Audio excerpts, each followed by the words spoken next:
মাত্র 17 দিনের গরুর বাছুর প্রতিদিন দিচ্ছে আধা লিটার করে দুধ। শুনতে আশ্চর্য লাগলেও এমন চাঞ্চল্যকর ঘটনা ঘটেছে বগুড়ায়। আমরা জীবনে কোনদিন দেখি নাই যে 17 দিনকার বাচ্চার দুধ হয়, তাও দেখলাম যে দুধ হচ্ছে। বগুড়ার শেরপুর উপজেলার কয়েরখালী গ্রামে এই অভূতপূর্ব ঘটনার জন্ম দিয়েছে একটি নবজাতক বাছুর। স্থানীয় কৃষক হাবিবুর রহমানের দেশি গাভী থেকে জন্ম নেয়া বাছুরটি দেখতে বিদেশি জাতের মতো। জন্মের মাত্র কয়েকদিনের মধ্যেই দুধ দেওয়া শুরু করে বাছুরটি। বাচ্চা বয়স আজকে 17 দিন।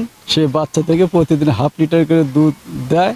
এখন এই অবস্থায় চলমান আছে। স্থানীয় সূত্রে জানা যায়, বাছুরটির জন্মের পর থেকেই ওর ওলান দ্রুত বড় হতে থাকে। বিষয়টি খেয়াল করে গাভী মালিক হাবিবুর রহমান ওলানে হাত দিয়ে দেখেন যে দুধে পরিপূর্ণ এবং পরবর্তী বাটে চাপ দিলেই দুধ বেরিয়ে আসে। এরপর থেকে প্রতিদিন প্রায় আধা লিটার পরিমাণ দুধ দিচ্ছে মাত্র 17 দিনের এই বকনা বাছুরটি।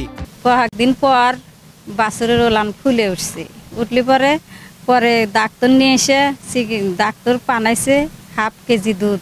ডাক্তার বানাইছে, তার দুধ ফুরোয় না।